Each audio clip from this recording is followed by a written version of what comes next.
오늘은 재림의 7가지 징조 8번째 말씀을 증거하겠습니다. 여행과 지식의 증가, 예수 그리스도의 재림 전에 있는 그 징조 가운데 하나로 여행과 지식의 증가라고 하는 제목으로 말씀을 드리겠습니다.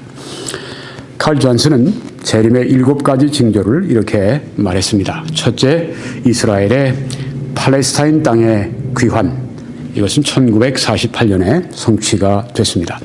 두 번째는 러시아가 부상을 하는 것입니다. 러시아가 100년 전에 비해서 이 세계 역사에서 차지하는 비중이 훨씬 높아졌습니다. 이유가 있습니다. 성경에 러시아의 역할이 예수 그리스도께서 재림하시기 전에 있습니다. 그래서 러시아가 부상을 한 것입니다. 이것은 우리가 지금 현재 성취된 것을 보고 있습니다. 세 번째는 믿음으로부터 교회 안에서 이탈이 생겨나는 것입니다. 그 어느 때보다 교회 안에 배도하고 배교하는 소위 성직자 또 일반 평신도 모든 계층에서 믿음으로부터 정통신앙으로부터 이탈하고 난 다음에도 전혀 거기에 대해서 개의하지 않고 오히려 그것이 정상처럼 여기는 비정상이 정상화한 믿음으로부터 이탈하는 현상이 아주 보편적인 현상이 지금 있습니다. 이것이 바로 예수님 재림하기 전의 현상입니다. 네 번째로 에큐메니칼 운동. 믿음으로부터 떠나는 대표적인 운동 가운데 하나가 이 에큐메니칼 운동입니다. 진리에 대해서 타협하고 그렇게 함으로 말미암아서 하나가 되겠다고 하는 전혀 비성경적인 하나됨을 추구하는 에큐메니칼 운동이 결국은 앞으로 전 세계적인 하나의 교회 운동으로 그렇게 될 것으로 많은 사람들이 보고 있는데요. 예수님의 재림 전에 일어날 일입니다. 또 다섯 번째로 세계의 열강 4대 진영의 구축이 이미 견고하게 이루어져 있습니다. 어떤 한 가지만 가지고 우리가 예수님이 재림하시는 징조가 나타났다라고 얘기하면 너무 약합니다. 7개 혹은 10개, 어떤 사람은 20개 이렇게 예수 그리스도의 재림의 징조를 이야기를 하는데요. 이제 어떻게 분류하느냐에 달려 있는데 6번째, 여행과 지식의 증가. 7번째, 새 시대의 산통의 시작. 5개는 다 이미 제가 말씀을 드렸습니다. 오늘 처음 이 말씀을 들으시는 분이 계시면은 이 예수님의 재림의 7가지 징조, 오늘 8번째 말씀 증거하기 때문에 7개 메시지가 앞에 있습니다. 그걸 꼭 먼저 여러분들이 다 보실 수 있기를 바랍니다. 보신 분들은 다시 보세요. 또 보신 다음에 내가 아는 것으로 만족하지 마세요. 나 혼자만의 만족하는 신앙생활을 빨리 지향해야 합니다. 다른 사람들에게 좋은 영향을 미치는 그 삶이 돼야 합니다. 다른 사람들을 위한 배려, 다른 사람들을 위한 섬김, 봉사, 이게 사역입니다. 내가 아니라 다른 사람들의 신앙에 좋은 본이 되고 영향을 미치려고 하는 것, 그 중에 하나가 알려주십시오. 그렇게 해서 들을 수 있도록 해 주십시오. 그들에게 주면 당장을 안 봐도 나중에 또 볼 수도 있지 않겠습니까? 여러분, 복음을 전하는 방법 가운데 하나가 꼭 나가서 사람들에게 전도지를 전해주는 것, 그것도 필요하지만 이제 또 우리가 해야 될 것 가운데 하나가 여러분의 이메일이나 카카오톡이나 혹은 페이스북이나 이런 걸 통해서 자꾸만 이런 그 말씀들을 흩뿌리시기 바랍니다. 하나님 말씀을 자꾸만 여러분들이 사람들에게 던지십시오. 맨 처음엔 받지 않는 것 같지만 하나님께서 그 마음을 여시면 가능합니다. 그래서 여러분들이 좀 담대해질 필요가 있습니다. 자꾸만 주십시오. 그쪽에 원하지 않는 것 같더라도 자꾸만 정중하게 해야 되겠지만 자꾸만 주시기 바랍니다. 오늘 6번째 말씀을 제가 증거하려고 합니다. 본문 말씀이 다니엘서 12장 4절에 있는 말씀인데요. 다니엘아, 마지막 때까지, 그러니까 끝날입니다. 종말입니다. 종말이 있을 때까지 이 말을 간수하고 이 글을 봉함하라. 봉하라는 말입니다. 언제까지요? 마지막 때까지, 말세에 있을 때 그 현상에 대해서 이제 말씀하면서 이 말씀이 나온 것입니다. 많은 사람이 빨리 왕래하며 지식이 더하리라. 언제요? 마지막 날에 많은 사람이 빨리 왕래하며 지식이 더하리라. 이렇게 다니엘서 12장 4절에 말씀을 했습니다. 그래서 이제 여러분이 보시기에 많은 사람이 빨리 왕래한다 하면은 이 사람들이 굉장히 그 스피드가 빠르게 다니는구나. 네. 또 빨리 왕래한다고 그러는 거 보니까 사람들이 전과 다르게 예전보다 달리 사람들이 많이 이렇게 여행도 하고 이렇게 왕래를 하는구나. 네. 또 지식이 더한다고 그랬으니까 오늘처럼 이렇게 지식이 많은 이런 그 사회가 되고 정보 사회가 됐으니까 정말 이 말을 보니까 이 말씀 보니까 진짜 이 말세의 현상 재림의 그 형상 징조 가운데 하나인 것 같으네. 네, 이렇게 여러분들이 생각을 하실 수가 있을 겁니다. 그런데 오늘 이 말씀이 이렇게 단순하지는 않습니다. 네. 왜 그렇습니까? 여기에 지식이 더한다는 말씀이 있는데 우리 복음주의 안에 또 이 미래적으로 그 요한계시록과 종말론을 보는 분들이 두 가지로 이렇게 견해가 있습니다. 여기 지식이 더한다고 하는 얘기는 다른 게 아니라 오른쪽을 보시면 예언의 말씀, 이 다니엘서와 같은 이런 예언의 말씀, 예언에 관한 그 지식을 말하는 것이다. 그 지식이 더해진다는 것이다. 마지막 때가 되면 이런 징조들이 나타나기도 하고 또 많은 사람들이 여기 빨리 왕래한다고 하는 말이 막 돌아다니고 이런 의미로 보는 것이 아니라 하나님 말씀을 여기저기도 보고 또 이 책 저 책도 보고 서로 대화도 하고 컨퍼런스도 열고 이렇게 하면서 그 예언에 관한 말씀과 지식이 더해진다고 하는 말씀이다. 이렇게 보는 분들이 많습니다. 또 다른 분들은 아니 그런 말이 아닙니다. 그건 꼭 예언에 관한 구체적인 그 지식을 말하는 것이 아니라 이것은 일반적인 모든 지식을 말합니다. 오늘 우리가 살고 있는 이 홍수 같은 이런 정보 지식 사회에서 말하는 이 일반적인 모든 지식이 더하는 것을 말하는 것이고 빨리 왕래한다고 하는 것은 바로 그 문자 그대로 그것은 사람들이 오가는 것, 그러니까 여행이 증가하고 지식이 증가한 걸 말합니다. 이 두 가지를 놓고 지금 복음주의 안에서 또 세대주의적으로 보는 사람들이 이렇게 의견이 나뉘는 것을 볼 수가 있습니다. 칼 존슨은 어디에 속합니까? 네, 일반 지식이죠. 네, 빨리 왕래 또 지식이 더하는 것은 여행과 지식의 증가로 이렇게 보는 것이죠. 근데 그렇게만 보는 것은 아닙니다. 자, 그래서 이 두 가지 가운데서 먼저 제가 여러분들에게 예언에 관한 지식 쪽으로 먼저 말씀을 드리겠습니다. 지식이 더한다. 하나님의 예언의 말씀, 다니엘서 같은 이 예언에 관한 지식이 더한다는 이런 뜻으로 해석을 하는데요. 네, 다니엘아, 마지막 때까지 이 말을 간수하고 이걸 봉함하라. 많은 사람이 빨리 왕래하며 지식이 더하리라. 자, 여기에서 지식이 더한다는 말이 있는데 이 지식이 더한다, 빨리 왕래한다는 말이 있는데요. 이 run to and fro 이런 그 영어가 쓰여져 있습니다. to and fro는 이리저리 그런 뜻인데 그래서 이제 그 run to and fro 이리저리 돌아다닌다 그런 뜻이잖아요. 문자가 들어보면 그렇습니다. 네. 그런데 우리가 동일한 이 단어가 성경의 다른 곳에 어떻게 쓰여 있는가를 좀 봐야 되겠습니다. 아모스서 8장 12절에 보니까 사람이 이 바다에서 저 바다까지 북쪽에서 동쪽까지 비틀거리며 여호와의 말씀을 구하려고 돌아다녀도 run to and fro가 여기 나오죠. 네. 이리저리 돌아다녀도 얻지 못하리니. 네. run to and fro. 이리저리 돌아다닌다. 왜요? 무언가를 찾는 겁니다. 무언가를 찾는 거예요. 뭘 찾습니까? 여호와의 말씀을 찾는다고 하는 것입니다.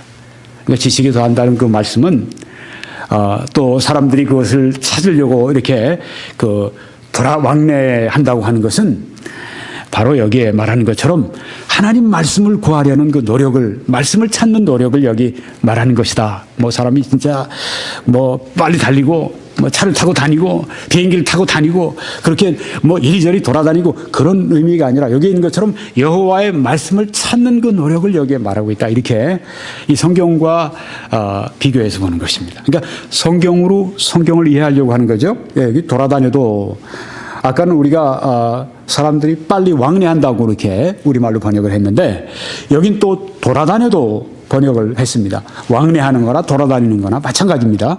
영어로는 run to and fro 동일하게 이렇게 썼는데요. 그럼 이게 돌아다닌다는 게 우리가 실제적으로 육체적으로 돌아다니고 이런 몸을 가지고 돌아다니고 이런 것이 아니라 여호와의 말씀을 구하려고 책을 유심히 보고 다니엘서 이 말씀을 다 보고 다른 성경도 우리 찾아보고 요한계시록도 보고 뭐 에스겔도 보고 뭐 다른 책도 찾아보고 이런 것을 말하고 있다. 이렇게 이해한다고 하는 것입니다. 역대하 16장 9절에 봐도 여호와의 눈은 온 땅을 두루 감찰하사, 여기도 run to and fro, 돌아다녀도 이 표현이 여기는 감찰하사라고 우리말로 번역이 됐습니다. 여호와께서 온 땅을 두루 이렇게 돌아보시는 겁니다. 네, 우리 눈으로 볼 때는 여기서 저기 보려면 눈이 왔다 갔다 오른쪽에서 왼쪽으로 갔다 오른쪽으로 갔다 왼쪽으로 갔다 이렇게 되겠죠. 네. 두루 감찰한다는 게 바로 이리저리 본다고 하는 그런 표현입니다. 감찰하사, 전심으로 자기에게 향하는 자들을 위하여 능력을 베푸신다 이렇게 말씀을 했는데요. 여기에도 run to and fro, 우리 아까는 왕래한다, 돌아다닌다, 여기에는 감찰한다 이렇게 번역을 했습니다. 동일한 이 표현을요. 네. 감찰한다, 뭘? 사람을 찾는다고 하는 것이죠. 뭘 찾는다 이런 뜻으로 바로 run to and fro, 왕래한다, 돌아다닌다, 감찰한다 이렇게 번역을 했다고 하는 것입니다. 그러니까 다니엘서 12장 4절에 말세가 될 때 사람들이 빨리 다니며 빨리 왕래하며 또 사람들이 이 지식이 더한다는 그 말씀은 바로 이런 뜻이다 하는 것이죠. 지식을 찾기 위해 특별히 이 계시록에 또한 이 예언의 말씀을 찾기 위해서 그런 뜻이 거기 있다고 하는 것입니다. 네, 그래서 여기 있는 말씀처럼 빨리 왕래한다, 지식이 더한다 하는 말씀을 이제 그렇게 이해를 하는 것입니다. 자, 그래서 우리 월보드 박사님은 이렇게 표현을 했습니다. 신체적으로 돌아다니거나 여행하는 것이 포함되어 있든지 혹은 그렇지 않든지 진리를 이해하려는 시도는, 진리를 우리가 알고자 할 때 노력하는 것은 큰 수고를 요할 것이라는 사실을 암시하고 있다. 이렇게 본다고 하는 것입니다. 네. 거기에 그 지식이라고 하는 것은 어떤 지식이냐? 일반적인 지식이 아니라 예언에 관한 그 말씀의 지식을 말한다. 그런데 이 지식을 얻기 위해서 사람들이 빨리 왕래한다 하는 이 말은 신체적으로 돌아다니거나, 그렇죠. 뭐 어떤 때는 도서관에 찾아가기도 하고, 어떤 때는 뭐 신학대학원에 가서 강의도 듣기도 하고, 어떤 때는 세미나 참석하기도 하고, 어떤 때는 뭐 컨퍼런스를 참석하기 위해서 외국에 가기도 하고, 뭐 함께 뭐 그것에 대해서 여러 가지로 우리가 다니면서 그 하나님의 말씀을 깨닫기 위해서 노력하고 뭐 다 포함되겠죠. 그런데 포함되어 있든지 아니든지 하여튼 진리를 이해하려고 하는 것은 우리가 다니엘서에 있는 말씀과 같은 그런 이 예언에 관한 말씀을 이해하기 위해서는 진짜 상당한 수고가 필요하다. 네, 왔다 갔다 하면서 필요하다. 이 사실을 암시하고 있다. 이렇게 해석을 하는 것입니다. 또 조엘 리처슨이라고 하는 분은 이렇게 또 해설을 했습니다. 빨리 왕래한다는 말은 그 무슨 말이냐 하면 뭐 어떤 수단을 타고 돌아다닌다는 그런 의미가 아니라 그 책을 철저하게 검색하고 반복해서 면밀히 조사함으로 마침내 종말의 시점에 그 책이 다니엘서죠. 개봉되고 신자들의 공동체, 즉 교회에 의해 충분히 이해되어진다는 것을 포함한다. 빨리 왕래한다는 말은 바로 이것이 다니엘서의 말씀을 철저하게 검색하고 반복해서 면밀히 조사하고, 누가요? 물론 사람들이 그렇게 하죠. 주로 신학자들이 그렇게 하겠죠. 설교자들이 그렇게 하겠죠. 네. 성경을 연구하는 사람들이 그렇게 하겠죠. 네. 여러 사람들이 그렇게 하겠죠. 여러 사람들이 함께 의논도 하겠죠. 철저하게 검색을 합니다. 철저하게 반복해서 면밀하게 조사를 합니다. 그 책을, 다니엘서를. 마침내 종말의 시점에 이 다니엘서가 이런 것이구나. 사실 지금 이 시대에 다니엘서를 우리가 이렇게 많이 이해하고 이렇게 많이 책도 나오고 이렇게 많이 설교도 하죠. 불과 100년, 200년 전엔 이런 지식이 전무했었습니다. 요 근래에 굉장히 다니엘서에 관한 이해가 많아졌고 또한 거기에 대한 자료들이 무궁무진하게 막 쏟아져 나온 것입니다. 그러니까 말세 그 책이 개봉되고 다니엘서가 이런 의미가 있었네. 거기에 말하는 그 열불 달린 그 짐승이 그게 바로 적그리스도에 또한 적그리스도가 통치하는 그 10개국이라고 한 이런 그 사실들. 또 그것이 이유일 가능성이 많겠네. 네. 옛 로마 제국의 부활이니까. 이런 그 생각들, 이런 것들이 우리가 뭐 한 이유 같은 것이 생겨나기 전에는 뭐 그런 생각도 못 했겠죠. 네. 이유가 뭐 생겨난 지가 뭐 1951년에 태동했으니까 뭐 얼마 안 되죠. 네. 네. 그 책이 이제 마지막 시점에 개봉되고 교회에 의해서 충분히 이해되어진다는 것을 포함한다. 이렇게 본다고 하는 것입니다. 네. 자, 이번엔 그러면 일반적인 지식으로 제가 말씀을 좀 드리겠습니다. 거기에 나오는 말이 지식이 더한다는 말은 예언적인 지식이 더한다는 말씀이구나. 사실 이렇게 많은 학자들이 봅니다. 많은 주석가들이 이렇게 봅니다. 네, 우리가 성경을 해석하는 원칙으로 보면 그게 사실은 더 타당해요. 그런데도 불구하고 일반적인 지식을 이렇게 일반적인 지식으로 이해하는 사람들이 참 많이 있어요. 그래서 여기에서 많은 사람이 빨리 왕래하는 것은 문자 그대로 여행을 많이 한다는 것이다. 지식이 더한다고 하는 것은 일반적인 지식이 오늘처럼 이렇게 많이 더하는 것을 말한다. 이렇게 보는 사람도 꽤 많습니다. 네. 자, 그러면 거기에 대해 설명을 좀 드려야 되겠어요? 네. 1519년에서 1522년에 인류사에 특별한 일이 있었죠. 마젤란이라고 하는 사람이 배로 세계를 일주합니다. 3년 만에 온 세계를 배로 일주를 했습니다. 그때는 한 500년 전이죠. 네, 그때 이 일주를 하는데 전 세계를 배로 일주하는데 3년이 걸렸어요. 네. 1890년이 됐습니다. 넬리 블라이라고 하는 미국 기자가 세계 일주를 했습니다. 그런데 그는 불과 72일 6시간 11분 만에 세계를 일주했다고 합니다. 더 빨라졌네요. 1924년이 됐어요. 2대의 미군기가 지구를 일주를 합니다. 그런데 363일 시간이죠. 제가 잘못 기록을 했습니다. 363시간 7분입니다. 그래서 15.11이 걸렸습니다. 한 15일 잡고요. 네. 1924년에는 비행기로, 그 미군 비행기가 15일 만에 이제 지구를 한 바퀴 돌았습니다.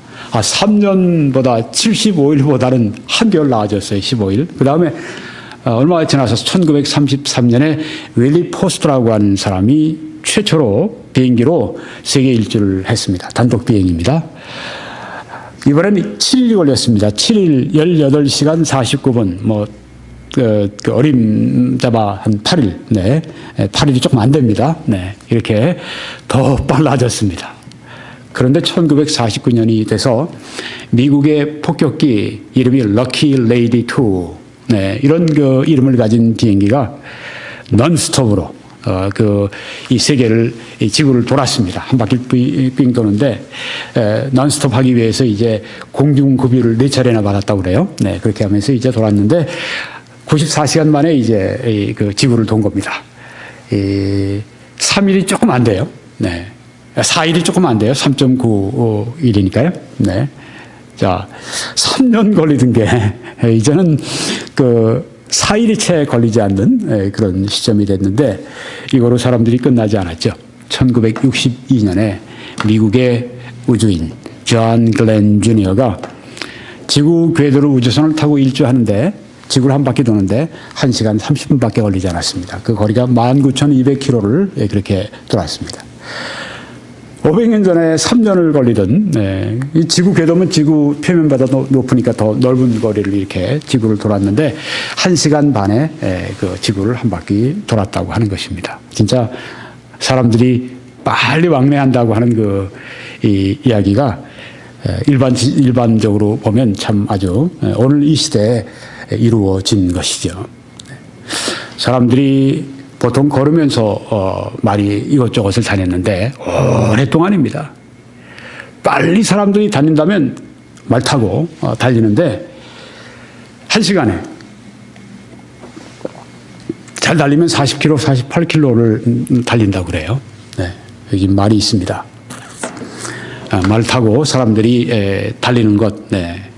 이것이 이제 제일 빨리 사람들이 오간 것인데 말도 뭐 탈 수 있는 사람들이나 타죠. 네.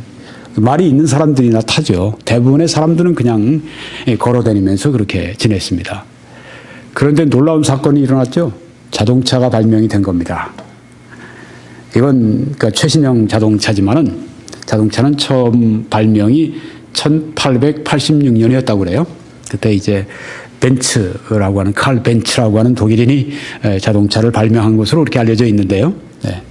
그다음에 1908년에 미국의 헨리 포드가 이 T 모빌해서 이제 그 모델로 해가지고 대형 그 자동차 시장을 아주 그냥 열어놨죠. 그래서 자동차가 아주 이제 사람들에게 그 보급된 그런 혁명이 있었는데 불과 100년 전입니다. 자동차로 요새 여행을 할 때 우리가 한 100km, 120km 이렇게 우리가 그 여행을 하죠. 그래도 훨씬 빨라졌습니다. 네, 굉장히 빨라졌습니다. 그런데 여러분이 보시는 그 고속철은 보통 200에서 300km 정도 이렇게 주행을 합니다. 얼마나 빨라졌어요? 네, 말할 수 없이 빨라졌습니다. 서울에서 부산까지 가는데 뭐 불과 1시간 반 정도면 갈 수 있는 그런 시대가 됐습니다. 네. 저도 지난 지난 방한 때 토요일 날 새벽같이 5시 15분 차를 타고 창원 내려가서 설교를 제가 3번을 했어요. 그 다음 주일에 2번을 하고 5번을 설교하고 그 다음에 주일 오후에 제가 또 그 고속철을 타고 또 서울로 또 올라왔습니다. 네, 이런 시대가 됐습니다. 굉장히 사람들이 빨리 이동합니다. 이게요, 제일 빠른 이 고속철이 제일 빠른 것이 시험된 게 태제베라고 하는 이 프랑스 이 고속철이 이 최대 속도가 574km까지 났답니다. 네, 근데 이제 보통 다니는 속도는 이렇죠. 네, 이 정도뿐이 아니죠. 네, 비행기를 타면 평균 시속이 850km라고 하니까 네, 얼마나 빨라요. 네, 엄청 빠르죠. 그러니까 사람들이 뭐 옛날에 한국에서 이제 조선 혹은 고려에서 이 통신사나 이런 뭐 조공 바치기 위해서 사람을 이렇게 보내면은 북경이나 이런 데 가려면 수주간 혹은 수개월 걸렸는데 요새는 뭐 그냥 비행기 타면 한두 시간이면 쑥 날아오죠. 네. 그러니까 유커들 이 차이나 중국 사람들이 그냥 뭐 6,000명, 8,000명씩 막 인천으로 날아오고 지금 이런 시대가 돼 있습니다.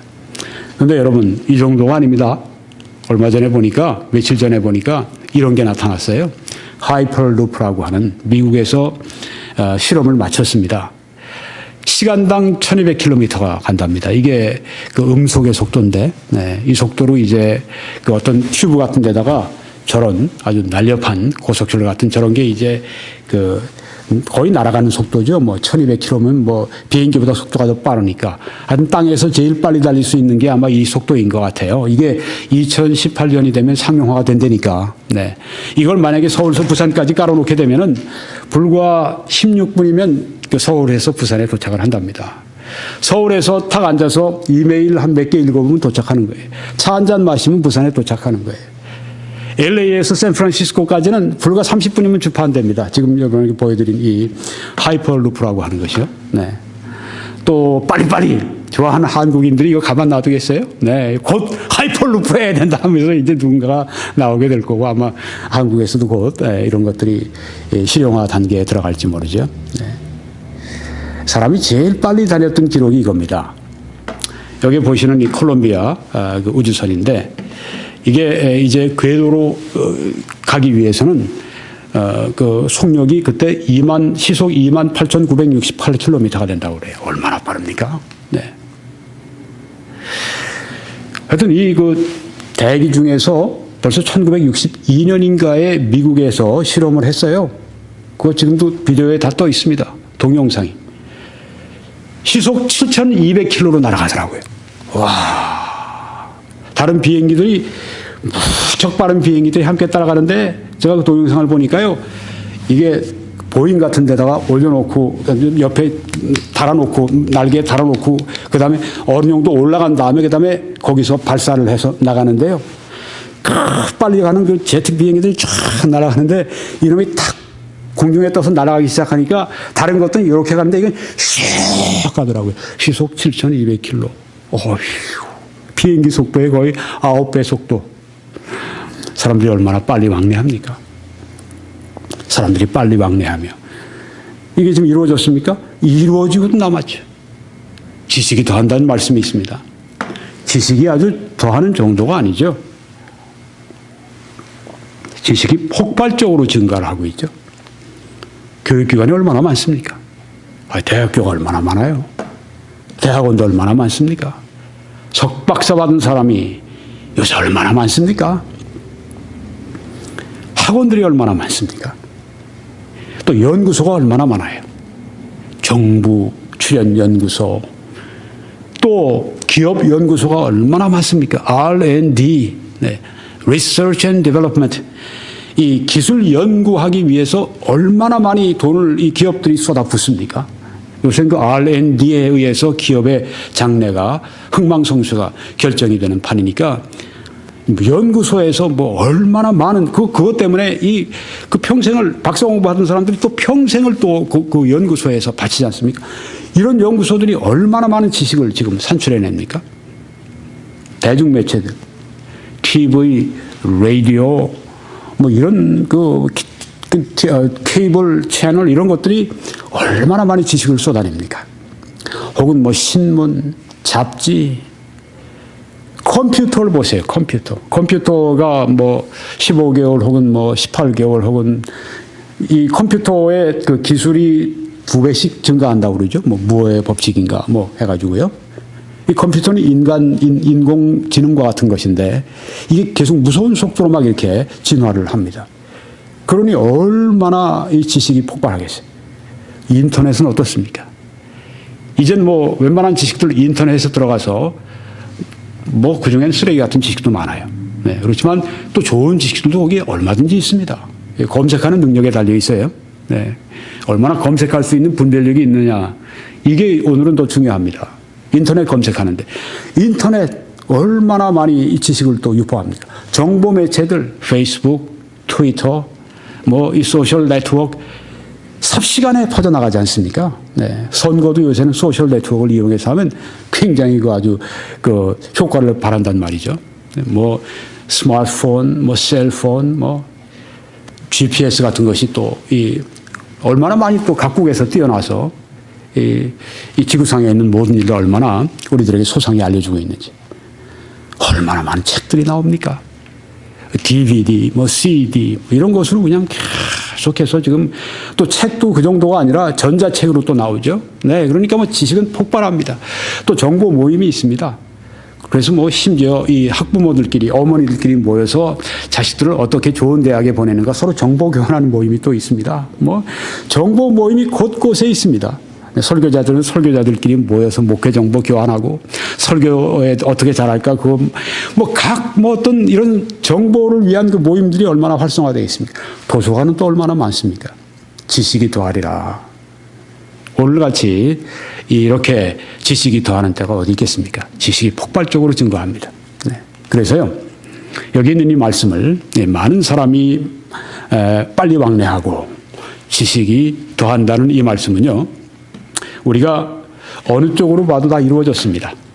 이 다니엘서에 있는 예언의 지식도 지금 사람들이 엄청 많이 알고 있고요. 네. 저도 공부하면서 많이 알았고 또 여러분들에게 설교를 통해서 공개한 다음에 여러분들도 이 다니엘서에 관한 지식을 많이 여러분들이 아시고 있고 우리가 또 앞으로 더 많이 알 것이고 물론 우리 다음 우리보다 더 늦게 오는 사람들 더 주님의 재림에 가까운 그때 그 상황적으로 더 잘 이해하겠죠. 그뿐이 아니라 이것을 일반적으로 본다면 많은 사람이 빨리 왕래하고 지식이 더한다고 하는 것, 이것도 이루어졌습니다. 이쪽으로 보거나 저쪽으로 보거나 이 말씀은, 다니엘서 12장 4절의 말씀은 이루어진 것입니다. 앞에서 우리는 이스라엘이 이미 독립하고 자기의 땅으로 와서 1900년입니다. 1900년 동안 땅을 잃고 있다가 다시 돌아와서 그 땅에서 지금 새롭게 저들이 번성하고 있습니다. 다시 이스라엘을 흩어버리고 수천 년 지난 다음에 하나님이 또 다시 모으시고 이럴 것 같지는 않아요. 왜요? 그럴 수도 있지 않습니까? 그럴 수도 있겠죠. 그런데 그럴 것 같지는 않아요. 왜요?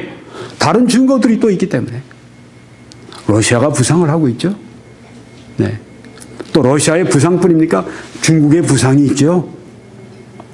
아랍의 부상이 있죠. 유럽이 지금 한 연합을 이루고 점점 더 아주 그 연합을 공고히 하려고 지금 계속 저들이 진행하고 있죠. 이런 것들은 역사상 처음으로 출현한 이런 역사적인 이런 상황입니다. 믿음에서 사람들이 떠나고 있죠. 유럽을 보십시오. 후기 기독교 시대라고 부르지 않습니까?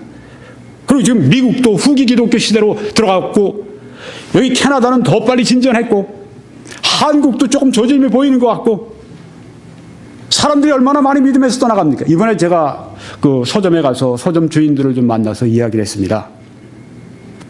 그러면서 이제 제가 이단 서적, 관련 서적들을 얘기하면서 이런 것들은 이단 서적들인데 여기서 판매를 하십니까? 그러니까 저한테 따지더라고요. 서점 주인들이. 목사님, 전에는 목사님들이 이런 거 안 된다고 그랬지만, 아니, 요새는 다 뭐 생각들이 이 말씀하시고 저 말씀하시는데 우리는 어쩌란 말입니까?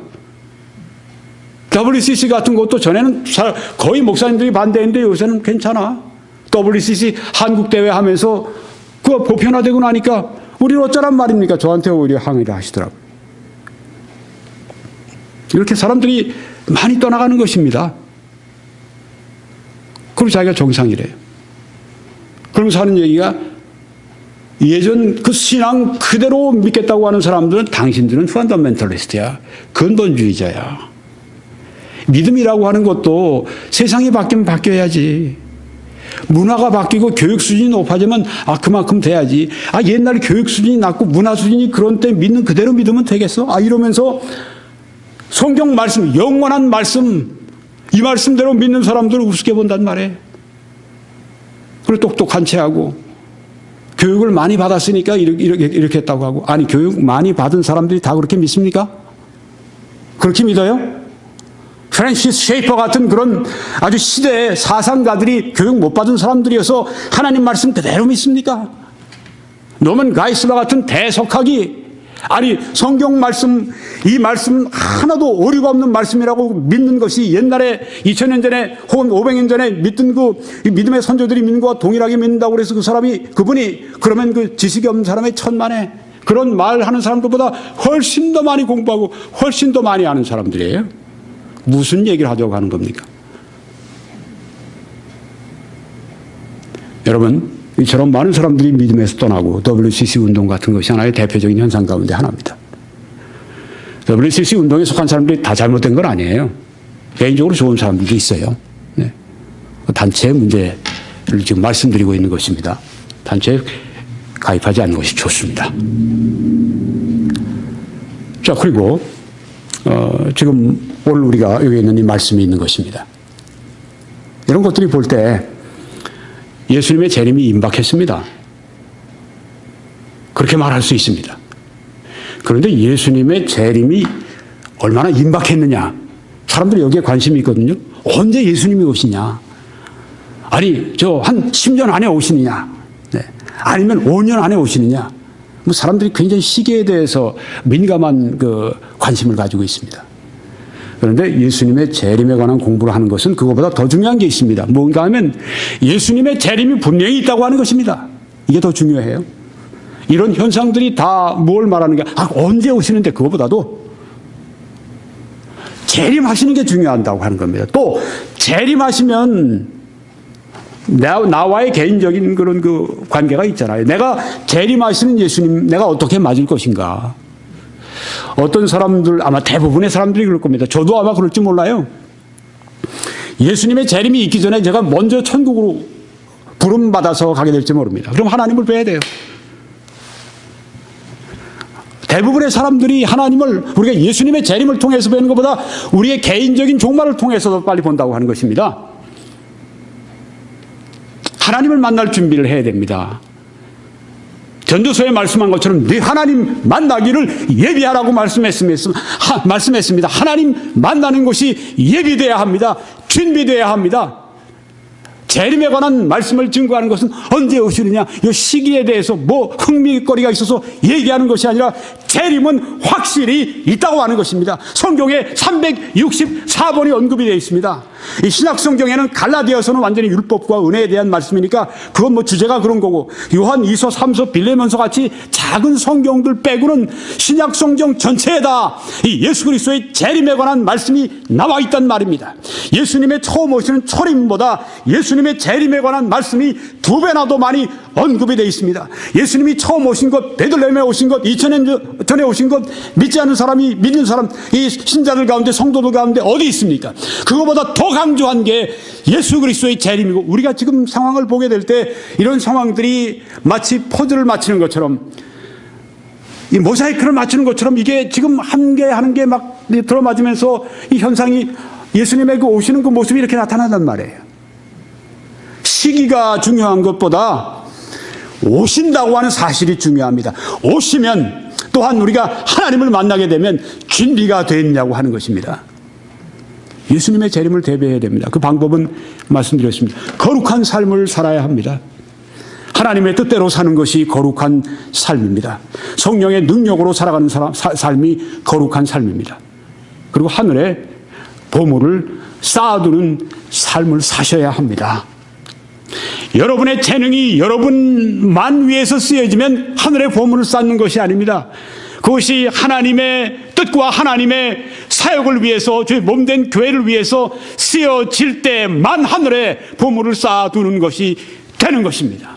여러분의 재물을 여러분의 저축 통장에만 가지고 있으면, 여러분의 땅에 그냥 두고 있으면 땅에 쌓아둔 것입니다. 바로 그것이 하나님의 영광을 위해서 쓰여지고 사람들의 구원과 거룩한 삶을 위해서, 부흥을 위해서 쓰여지게 될 때 그게 하늘에 보물을 쌓아두는 것이 된다고 하는 것입니다. 충성된 사역을 해야 됩니다. 근데 우리가 이렇게 되기 위해서 먼저 돼야 될 것이 있습니다. 무엇입니까? 부흥돼야 합니다. 성경에 보니까 보라 내가 도둑같이 오르니라고 말씀했습니다. 아니 왜 이런 표현을 하셨을까요? 하필이면 도둑같이 오신다고 이렇게 말씀했을까요? 네. 여기서 도둑같이 온다고 하는 이 말씀은 이런 뜻이죠. 예상하지 못하는 시점에 오신다. 기대하지 않은 때에 오신다. 누구든지 깨어 자기 옷을 지켜 벌거벗고 다니지 아니하며. 여기 옷은 무엇일까요? 이 옷일까요? 이건 물론 아니죠. 네. 이것은 예수 그리스도의 의로움을 입은 옷입니다. 새 사람을 입은 옷입니다. 거룩한 삶의 옷입니다. 그것을 지켜 입고 다니라는 말씀입니다. 의의 옷, 거룩한 신령한 옷, 달리 말하면 신령한 삶, 거룩한 삶, 경건한 삶. 그래서 자기의 부끄러움을 보이지 아니하는 자는 복이 있다고 말씀했습니다. 그렇게 하기 위해서 오늘 이 말씀을 드리려고 합니다. 부흥이 있어야 되겠습니다. 부흥해야 합니다.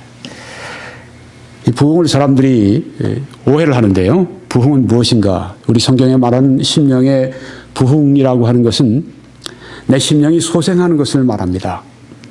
내 심령이 각성하는 것을 말합니다.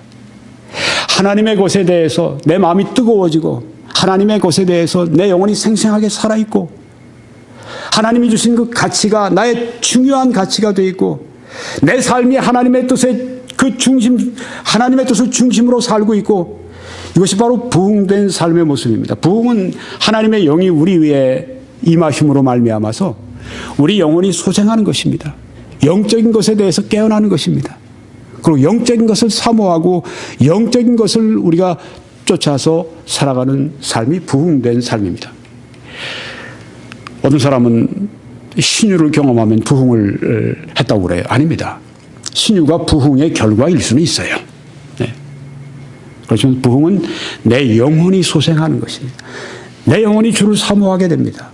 하나님의 사랑이 나에게 부은 바가 되면서 동시에 내가 경험하는 것은 뭐냐면 하나님을 향한 깊은 사랑을 돌려드리게 되는 것입니다. 이 부흥을 하기 위해서 필요한 것은 먼저 목마름이 있어야 됩니다. 목마름, 영적 각성을 위한 목마름, 영적으로 소생하기 위한 목마름. 하나님, 제가 이렇게 영적으로 이렇게 제가 갈급한 가운데 이렇게 제가 영적으로 이 삶을 제가 살아갈 수는 없습니다. 영적으로 제가 목이 마릅니다. 하나님의 임재에 목이 마릅니다. 하나님의 능력에 목이 마릅니다. 목마름이 있어야 됩니다. 영적 소생을 위한, 영적 각성을 위한 목이 말라야 합니다. 왜? 성경에 나는 목마른 자에게 물을 준다고 말씀했기 때문입니다. 목마른 자에게. 난 부흥 필요 없어. 난 이 세상에 살아가는 거로 좋게. 이만큼 돈이 있고, 이만큼 내가 여행도 다녀보고, 이만큼 내가 쓸모 있고, 애들도 저만큼 잘 됐으면 됐고, 내가 이만하면 됐지, 그냥 교회에 내가 주일마다 잘 출석하면 됐고, 이래가지고는 결코 부흥의 은혜를 맛볼 수 없습니다. 목마름, 필요를 깨닫고, 하나님, 제가 영적으로 얼마나 가난합니까? 영적으로 제가 얼마나 약합니까? 하나님, 제게 영적인 풍성함을 주십시오. 목마른 자에게 물을 준다고 하셨습니다. 마른 땅에 시내가 흐르게 한다고 했습니다. 여기서 이 물 시내는 일반적인 이런 물 시내가 아닙니다. 이것은 그 다음 말씀에 나의 영을 내 자손에게, 나의 복을 내 후손에게 부어주리니, 하나님의 영을 말씀합니다. 하나님의 영은 목마른 사람에게 부어주신다고 했습니다. 요엘서 2장 28절에도 그 후에 내가 내 영을 만민에게 부어주겠다고 말씀했습니다. 부흥을 말씀하고 있습니다. 예수님도 요한복음 7장에서 누구든지 목이 마르거든, 목이 마르면 하고 말씀을 했습니다. 목이 마른 것은 어떤 면에서는 은혜입니다.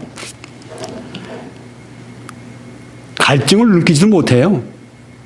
갈증을 못 느끼면 어떻게 됩니까? 죽죠. 네. 사람 몸에 피곤이 오잖아요. 그게 사실은 좋은 겁니다. 몸에 피곤한 것이 없이 그냥 내가 가면 죽을 때까지도 그냥 내가 일을 할 수도 있거나, 네. 피곤하지 못하면 그 병이 들 때까지 계속 내가 몸을 혹사할 수 있는데 피곤이 오니까 아는 것처럼 갈증이 있어야 됩니다. 죽은 사람의 특징은 무엇입니까? 갈증이 없어요. 영적인 사람들의 특징은 무엇입니까? 목이 말라요. 살아있는 사람들의 특징은 목이 말라요. 영적으로 우리가 살아나기 위해서는 영적으로 목이 말라야 합니다. 목이 말라야 할 때 목이 마르지 않은 게 바로 문제입니다. 내가 영적으로 지금 목이 마르고 내가 부흥돼야 되는데 그걸 모르고 있는 게 문제입니다. 만약에 부흥되지 않는다고 할 것 같으면 저를 가르쳐 주신 교수님이 있어요. 제 박사 논문을 2번이나 봐주신 분이 있어요. 2개 박사 논문을 다 봐주신 분이 있어요. 말콤 맥다우 박사님이십니다. 부흥의 권위자입니다. 그분이 저에게 한번 이런 말씀을 하셨어요. 부흥하지 않으면 멸망하는 겁니다. 무서운 말이죠. 네. 부흥하지 않으면 mel망한다고 하는 얘기입니다. 무서운 말입니다. 부흥해야 합니다. 부흥해야 합니다. 근데 목마르면 어떻게 되는가? 목만 말라서 되는 게 아닙니다. 여기 보니까 내게로 와서 마시라고 그랬습니다. 목이 말라요, 목이 말라요, 목이 말라요. 이러고만 있으면 소용이 없는 겁니다. 내게로 와서 마셔라고 말씀했습니다. 가서 마셔야죠. 목이 마르면 가서 마셔야죠. 예수님께 가서 마셔야죠. 나를 믿는 자는 성경의 이름과 같이 그 배에서 생수의 강이 흘러나오리라. 네. 예수님께 가서 마셔야 합니다. 아니, 그럼 목사님 마신다는 게 뭘 말합니까? 그 말씀을 드릴 거예요. 목마르면 거기서 멈춰 있으면 안 됩니다. 예수님께 가서 마셔야 합니다. 언제까지? 내 목이 다, 갈증이 다 해소가 될 때까지 마시고 또 마셔야 됩니다. 제가 전에 한번 말씀드렸죠. 제가 참 머리속에도 미국의 그 데스밸리라고 하는 곳을 물도 충분히 준비하지 않고 요만한 그저 한 병에다가 물 담고 말이죠. 충분할 줄 알고 떠났다가 떠나자마자 얼마 되지 않아서 물 다 마신 다음에 물은 다 떨어지고 몇 시간을 더 라스베가스에서 데스밸리까지 제가 그 8월 달에 그 땡볕에 그 가장 덥다고 하는 그 사막을 제가 통과하면서 이런 어리석은 게 어디 있어요. 그래도 그때 차가 새 차였으니까 그만큼 다행이었지. 네. 차라도 섰더라면 문제였죠. 수시간 만에 도착한 다음에 어떻게 했습니까? 밴딩머신을 보자마자 너무너무 반가워서 있는 거 다 제가 주머니에서 끄집어내서 동전 집어넣고 나온 대로 또 마시고 집어넣고 또 마시고 집어넣고 옆에 있던 백인이 보다가 저 사람 진짜 아주 목이 말랐구나. 네, 목이 말르면 뭐예요? 가서 마셔야죠. 마셔야 됩니다. 또 마시고 내 목이 다 갈증이 사라질 때까지 마시고 또 마셔야 돼요. 내게로 와서 마셔요. 많은 사람들이 부흥하는데 바로 이 단계를 넘어가지를 못해요. 목이 말라요. 와서 마셔야죠. 마셔야 합니다. 내게로 와서 마셔라. 여기 보십시오. 이것보다 더 목마름을 잘 표현해 주는 게 있을까요? 지금도 이런 일이 벌어지고 있는 것으로 알고 있는데 얼마 전에 찍은 사진입니다. 시리아 난민들이 전쟁을 피해서 안전한 땅으로 오기 위해서 먼저 그 터키로 갔다가 그 다음에 이제 그리스로 넘어오는데 여기 레스보스라고 하는 그 그리스의 한 그 제일 가까운 그리스 쪽으로 가까운 섬에 지금 이 사람들이 저 자그마한 배에 수많은 사람이 아주 그냥 수북히 쌓여 있지 않습니까? 네. 저렇게 타면 안 돼요. 저건 완전히 안전 위반입니다. 그래서 건너오다 많은 사람이 죽잖아요.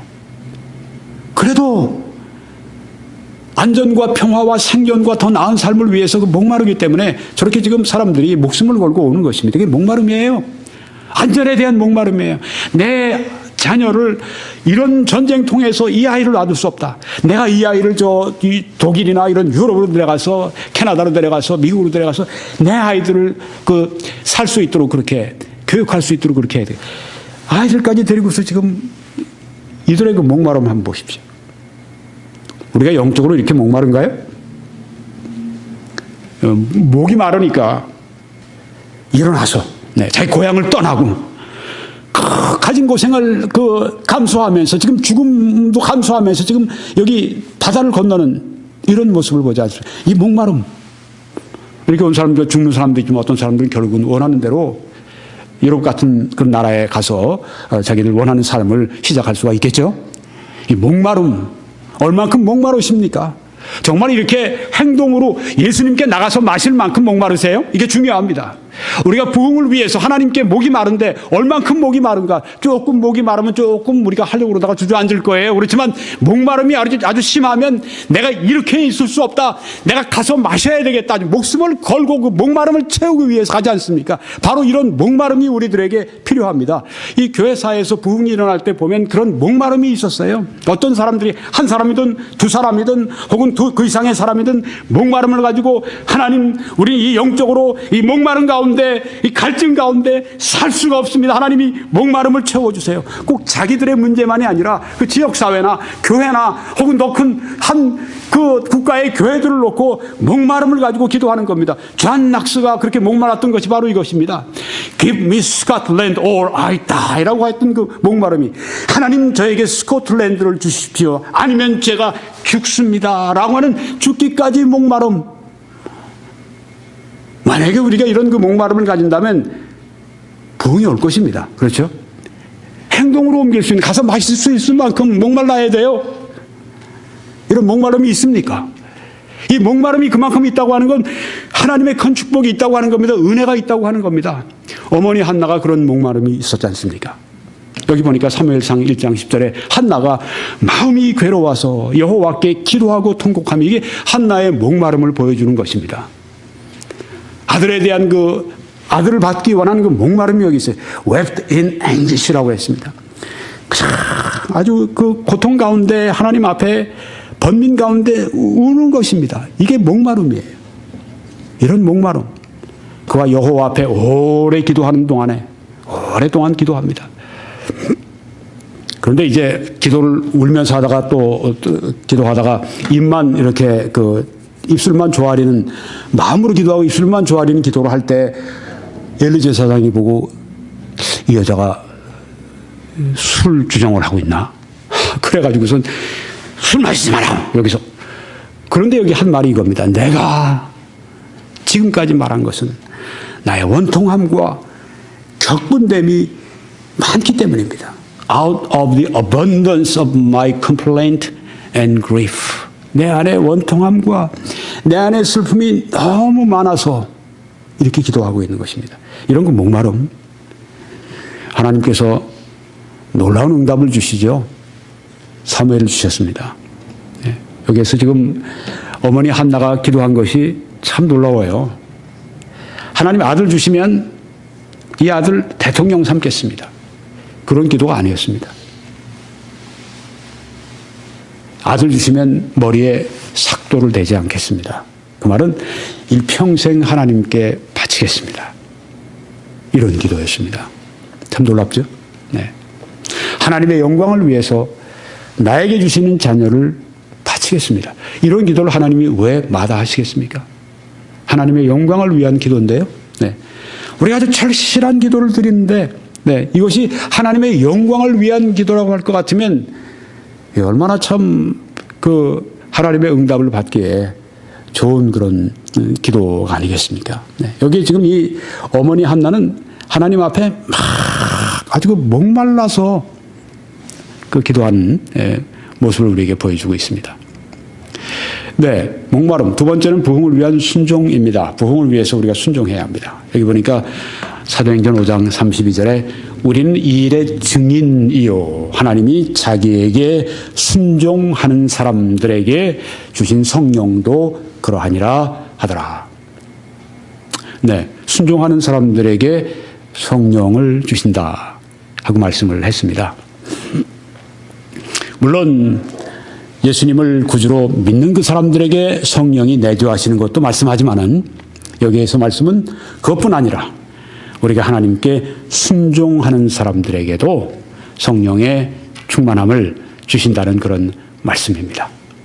내게로 목마르거든 내게로 와서 마시라. 그 마시는 것이 뭐냐면 순종이 그 중에 하나입니다. 순종해야 합니다. 누가 합니까? 내가 하는 거죠. 나는 아직 하나님께 순종할 만큼은 안 되는데요. 목마름이 부족한 거예요.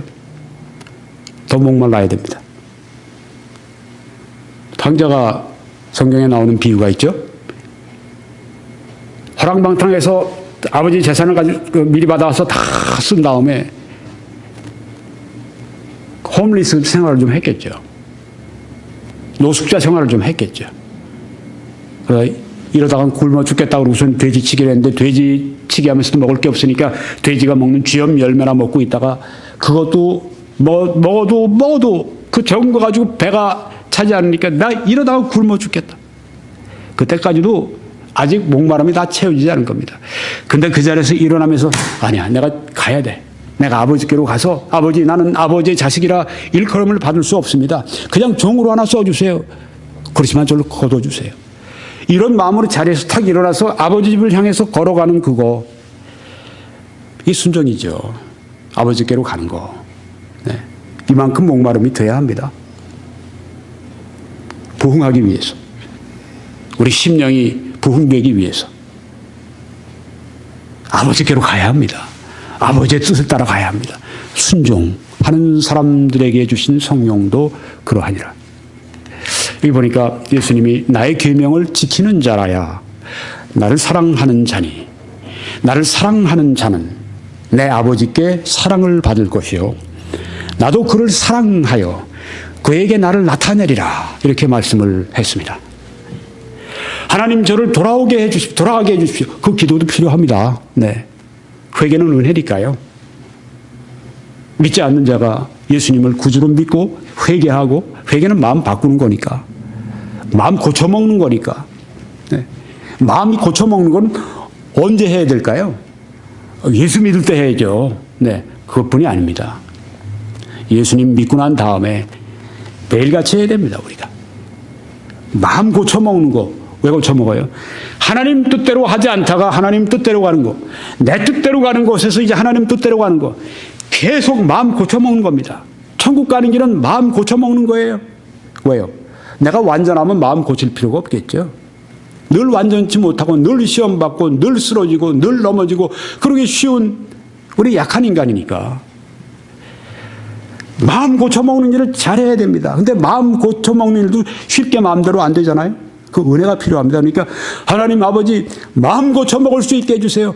회개할 수 있게 해주세요. 그 기도가 필요합니다. 그렇지만 거기서 끝나면 안 됩니다. 돌아서야 됩니다. 내가 이러다가는 쥐업 열매 먹다가 내가 끝나지. 돌아가야지 아버지한테 일어나. 분연히 일어나서 가는 거. 이게 필요합니다. 이게 나의 계명을 지키는 자라야. 아니 나는 하나님 말씀을 지킬 수 있는 능력이 없어서 하나님의 능력이 필요합니다. 최소한 있어요. 할 수 있는 걸 하세요. 나의 계명을 지키라. 지킬 수 있는 걸 지키세요. 하나님이 당신이 지킬 수 있는 만큼 능력을 주신 만큼 지키세요.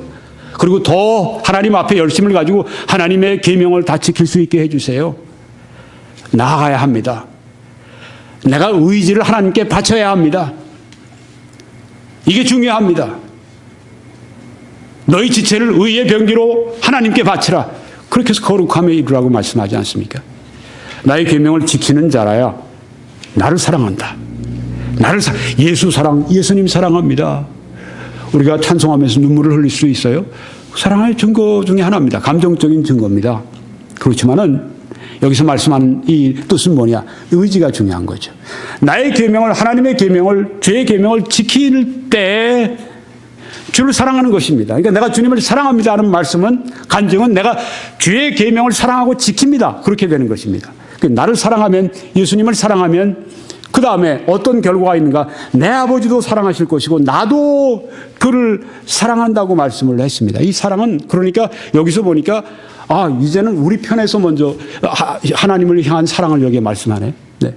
예수님을 향한 그 사랑. 적어도 그 당자가 자리에서 일어날 때 얼마나 힘들었겠어요. 아휴, 아버지가 날 보겠어. 형님들이 날 보면 뭐라고 그러겠어. 종들이 날 보면 뭐라고 그러겠어. 동네 사람 날 보면 뭐라고 그러겠어. 그렇지만 그 자리에서 일어나잖아요. 오잖아요. 이게 해결의 출발점입니다.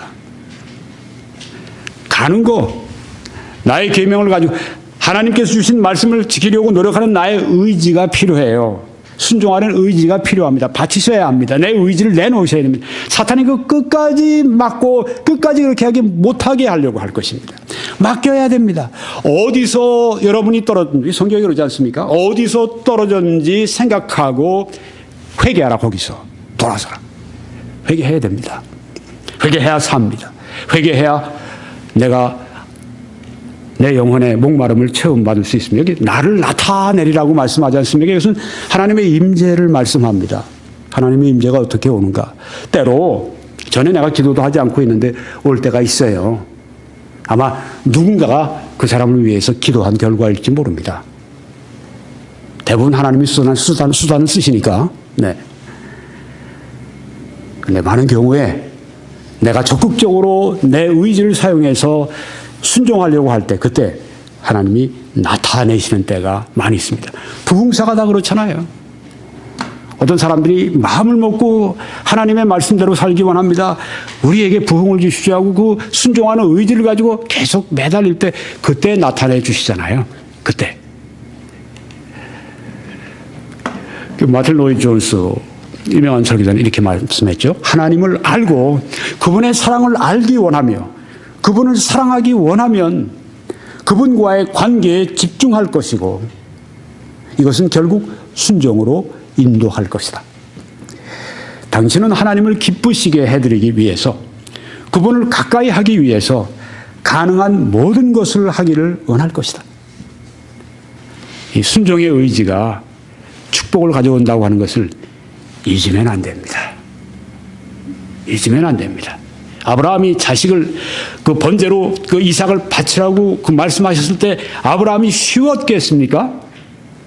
자기에게 주신 유일한 아들을 하나님께 그대로 번제로 바치는 게 쉬웠겠습니까? 결코 그렇지 않았을 거예요. 사람이라면 그렇지 않을 수 없을 거예요. 그렇지만 기꺼이 하나님께 자신을 드리지 않았습니까? 그때 하나님의 축복이 그에게 임하지 않습니까? 유명한 찰스 시미온도 이렇게 얘기를 했습니다. 가장 높은 상태의 성화와 확신은 믿고 난 후에 하나님과 가깝게 동행하는 것을 지속하는 사람들을 위해 예약되었다. 은혜를 받고 난 다음에 더 주의해야죠. 네. 하나님과 가깝게 동행해야죠. 이 말씀처럼 하나님의 성령을 슬프시게 하지 말라. 순종하라는 말씀이에요. 달리 얘기하면 하나님의 성령을, 하나님을 슬프시게 하지 말아라. 또 하나님의 성령을 소멸하지 말아라. 그 영향력을, 그 선한 영향력을 소멸하지 말아라. 은혜 까먹지 말라는 그런 얘기예요. 어떻게 할 때? 불순종할 때, 죄를 지을 때, 하나님의 마음을 슬프시게 해드릴 때, 여러분 하나님의 마음을 슬프시게 해드리는 게 뭘지를 우리가 성경을 보면 알 수 있지 않습니까? 하나님께서 우리들에게 하나님의 기뻐하시는 뜻을 말씀해 주셨는데 이 말씀과 우리가 다른 방향으로 갈 때 소멸하시죠. 영향력을. 슬퍼하시죠. 이 말씀입니다. 하나만 더 말씀드리고 마치겠습니다. 부흥으로 가기 위해서 목마르거든 내게로 와서 마시라고 말씀했는데 순종이 그 하나라면 마시는 데는 또 하나가 간청입니다. 간청을 하는 것입니다. 여기 이 말씀에 이건 조금 이따가 제가 다시 인용하고요. 떡을 간청하는 자에 대한 말씀이 나옵니다. 누가복음 11장 5절에 보면 또 이르시되 너희 중에 누가 벗이 있는데 밤중에 그에게 가서 말하기를 보시오 떡 3덩이를 내게 구워달라. 내 벗이 여행 중에 내게 왔으나 내가 먹일 것이 없노라 하면 참 딱한 처지였죠. 네. 먹을 게 없는데 친구가 왔어요. 여행 중에 친구가 왔는데 배가 고파요. 대접해 줘야 되겠는데 없어요. 네. 그래서 근처에 있는 친구에게 가서 지금 구하는 것입니다. 그가 안에서 대답하여 이르되 나를 괴롭게 하지 말라. 문이 이미 닫혔고 아이들이 나와 함께 침실에 누웠으니 일어나 네게 줄 수가 없노라. 그렇게 하겠느냐? 네. 친구가 네. 다 잠자고 있는데 애들도 자고 있는데 뭐요 지금 이 시간에 또 음식을 달라고 그래. 네. 안 주겠느냐? 그런 말입니다. 내가 너희에게 말하노니 비록 벗됨으로 인하여서는 일어나서 주지 아니할지라도 그 간청함을 인하여 일어나 그 요구대로 주리라. 이렇게 말씀을 했습니다. 간청함 때문에 일어나서 준다. 네. 이게 중요합니다. 하나님께 간청하고 기도하는 것. 내가 또 너희에게 이르노니 구하라. 그러면 너희에게 주실 것이요. 찾으라. 그러면 찾아낼 것이요. 문을 두드리라. 그러면 너희에게 열릴 것이니. 네. 우리 쪽에서 우리의 의지를 자발적으로 바쳐야 합니다. 그래서 구해야 합니다. 찾아야 합니다. 두드려야 합니다. 구하는 이마다 받을 것이요. 찾는 이가 찾아낼 것이요. 두드리는 이에게 열릴 것이니라.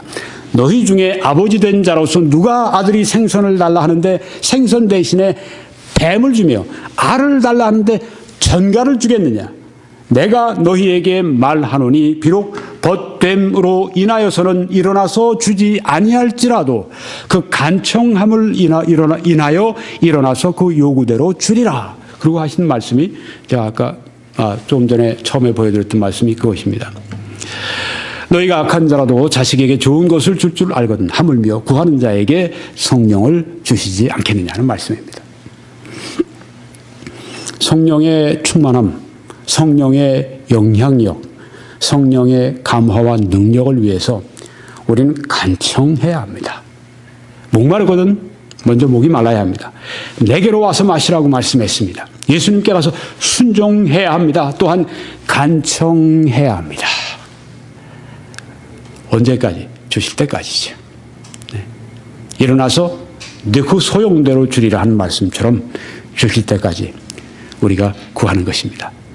이것이 부흥하는 비결입니다. 성경에서 말씀하신 부흥의 비결입니다. 결론을 짓고 마치겠습니다. 오늘 재림의 7가지 징조 중에서 8번째 말씀을 드리면서 오늘 제목은 여행과 지식의 증가에 대해서 말씀을 드렸습니다. 여기 지식은 예언에 관한 지식을 말하든지, 여기 지식은 일반적인 지식에 관해 말하든지 둘 다 성취가 되어진 것입니다.